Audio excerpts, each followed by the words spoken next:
$1.15 the win on Anavisto. Anavisto car puts the whip away. It bolted in. Anavisto easily. And with Overpass, Ed Sheeran vibes, let's get the win. For too classy, Overpass took the big prize, 3/4 of a length. Hopefully Yons can blast us out on what's going to be a good day at Flemington. Kieran Marr, David Eustace and John Allen, what a day. The odds won by 2.5, Gentleman Roy, Savannah Cloud, Basawa.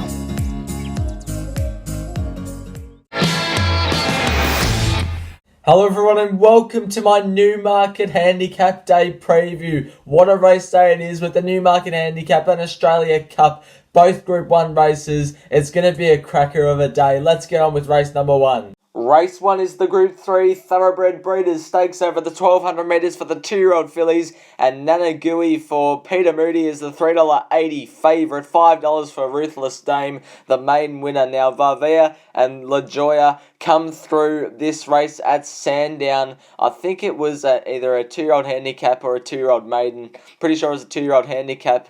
Varvea obviously winning the race, got held up and charged home through the line to win well. I'm not with Varvea though, I'm with La Joya. The way it went through the line late screams out it wants 1200. I think its best distance is going to be 1600 metres anyway. It's drawn gate 6, which is pretty good down the straight. Ethan Brown retains the ride, and I think it's over the odds compared to Varvea at $21, so I've got La Joya 3 each way. Nana Gui was a great run behind Sebenak on debut, has had a jump out since then, so it'll be better for the run. J-Mac goes on, all good signs. Moko, gate 12, will be getting back but charging home for Mark Zara, and she's pretty rich. Was a good debut run in the Ottawa back in the spring, and has jumped out well heading into this. But I'm with La Joya in the first on Newmarket Day. Race 2 is the Group 3 Matron Stakes for the mares over the 1600 metres. Flying Mascot, the horse we part own, is at $2.80 and is the favourite. Chirath is at $3.80 as well. This was Flying Mascot's last start run in the Mannerism Stakes. She sweated up pretty badly pre-race, but still managed to win after clocking some really slow sectionals early. The earmuffs pre-race only go back on her to try and prevent the sweating from happening on the weekend. From gate 4, I'm hoping she's one out, one back, just behind Chirath, tracking Chirath wherever it goes. And if she's one out, one back, and they go at an even speed, I reckon she'll be very tough to beat. If it happens to be a sit and sprint like it was here and she gets stuck behind Chirath might be too good for her. But I'm with Flying Mascot, 35 the win. You just got to. We part own it, so you can't say no. Chirath, gate 8, Damien Lane. If it goes to the front and sets a slow speed, it can kick off that and win. Promises success in Rocket Clock. John O'Shea brings them down from Sydney. They can both win. They're both good chances. But I'm with Flying Mascot in race number 2. Let's get another win. Race 3 is the listed Moomba Plate for the 3-year-olds over the 1100 metres. Remark is the $4 favourite, and equal at $4.40 is Gimme Pa and Zarastro. Now, this was Remark's last start Warwick Farm Polytrack trial, where it cruised past the leader to win. It's had 2 trials leading into this, so I assume it should be fit enough. This race is only the 1100 metres. It's a horse that has tended to do a lot wrong, so I'm hoping this preparation it's better. Unproven down the straight yet, so that's a bit of a query. It's a dual acceptor in Sydney. If it goes to Sydney, it'll be much easier to do my tips, but I've got it on top. If it comes down to Melbourne, I'm very keen on it. Gate 10, John McNeil should go well. If it gets scratched, My Numeruno will be my tip. Has won 3 on the trot. Last start, 1 at the Valley.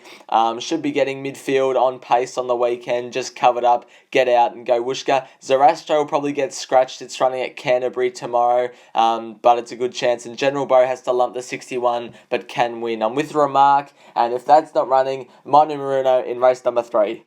Race 4 is the Group 2 Sires Produce over the 1400 metres for the 2-year-olds, and Sir Bailey, the son of Jamaica, is the $5 favourite. $5.50 there for Let's Roll the Dice, and I'm pretty keen on Let's Roll the Dice on Saturday. This was its main win at Bendigo. This was on a bog track, a heavy 9 at Bendigo. it cruised the line under a light hold from Damien Lane late, and it didn't have to do much work to get there, and it won by 3.5. The step up to the 1400 metres is perfect. The firm track shouldn't be too much of a query for it. It should be getting to midfield or so from gate 6. Damien Lane will get out in the straight, and I reckon it's worth a play at 8 each way. I think it should be doing very well. Merchant Prince ran very, very well in the Blue Diamond Stakes from the back. 1400 metres will suit it. Gate 10 will have to get back but can charge home. Sir Bailey, gate 1 is terrible, but it was a good winner last start, beating Merchant Prince. It can win, and Man in the Mirror, very expensive yearlings in there for 4th. I'm with Let's Roll the Dice in race 4.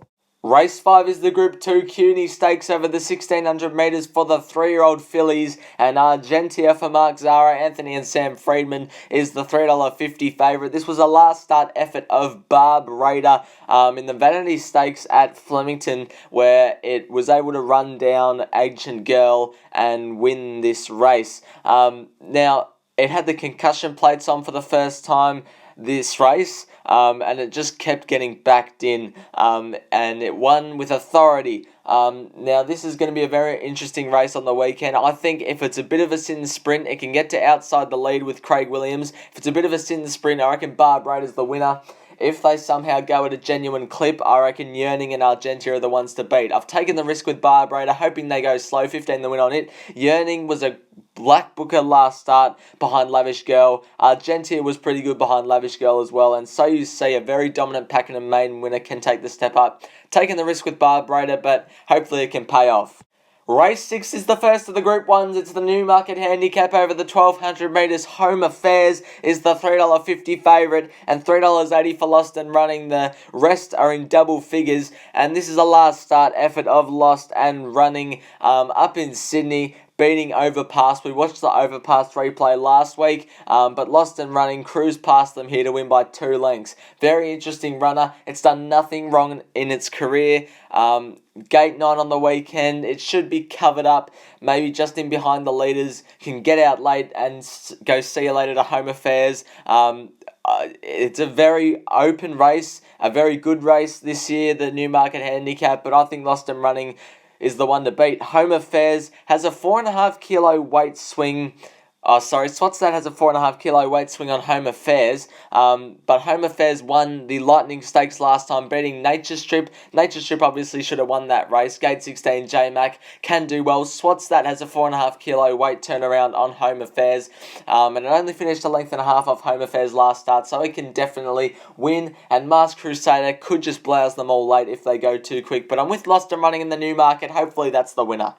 Race 7 is the Group 1 Australian Cup over the 2,000 metres. Think It Over coming down from Sydney is the $2.90 favourite, and Spanish Mission for Peter Moody and J-Mac is at $4.40. Very Elegant won this race, the Chipping Norton last start. Think It Over was in the race. Jewess charged home late, and She's Ideal nearly toppled over Very Elegant. I'm with Think It Over on Saturday. I'm fine with it having its heavy track run, and I don't suspect it would be taking anything out of it. I think it should be right for Saturday. Step up to 2,000 metres looks good. Nash Rawiller, Gate 4. I'm hoping it can just sit on that speed and win late. Spanish Mission, it was a race in 2 for me. Spanish Mission, the only reason I went against Spanish Mission was because of Gate 10. Don't know where it's going to get to. It might have some complications early, but if it gets into a good position, I reckon it might be the winner. Jewess, running home from the back, was good last start, and Maximal from overseas, but I'm with Think It Over in the Australian Cup. Race 8 is the Group 3 Shaftesbury Avenue over the 1,400 metres. Kiss on All for Cheeks is the $4.80 favourite, and Shayu is at $7 and is next best. This was Kiss on All for Cheeks' his last start effort in the Cyril Flower Stakes, listed race over in Perth, and it ran on very solidly for second. I'm not sure why it's coming over to Flemington. That's why I tipped it. Gate 8, second up. should be powering home to the line late. Step up to 1400 metres looks good as well. I think Kiss on All for Cheeks should be winning. 12 the win also on Shayu, who's 4 from 4 first up. Draws gate 5, Declan Bates. I think it can definitely win and will be cheering at home all the way as well. 4 home 2, Annabelle Neesham is overseas. James McDonald come from overseas. It can win. Morvada always runs well on speed run with Kiss on All for Cheeks and Shayu in race 8. And the last race number 9, is a 3-year-old handicap over the 1400 metres. The market headed by Cardigan Queen at $4.20 and Socialist at $7. This was Chartres' last start effort in the Sedative Stakes, won by Finance Tycoon, and Generation ran second. Now, this was a very good effort from Chartres. Was looking for clear running early in the straight, but Generation, Jamie Carr kept it in and had to go behind Generation, and through the line was very strong. Second up, step up to 1400 metres to Flemington, a solid speed, gate 7, midfield, charging home late. I'm hoping this is the perfect storm and it wins. 750 looks an extremely good price, and I think it's a race in 2, possibly 3. Cardigan Queen was a very close second, was very good behind Bar Brader last start. Gate 6 is drawn inside Chartres, so it'll probably get a position further forward than it. Fortunate Kiss has been unlucky. Its past couple of runs, it was a nice return last time in. Gate 3 can run well, and Lena's Legend will be running home from the back. Thanks for watching my Newmarket Handicap Day preview. Let's get some winners.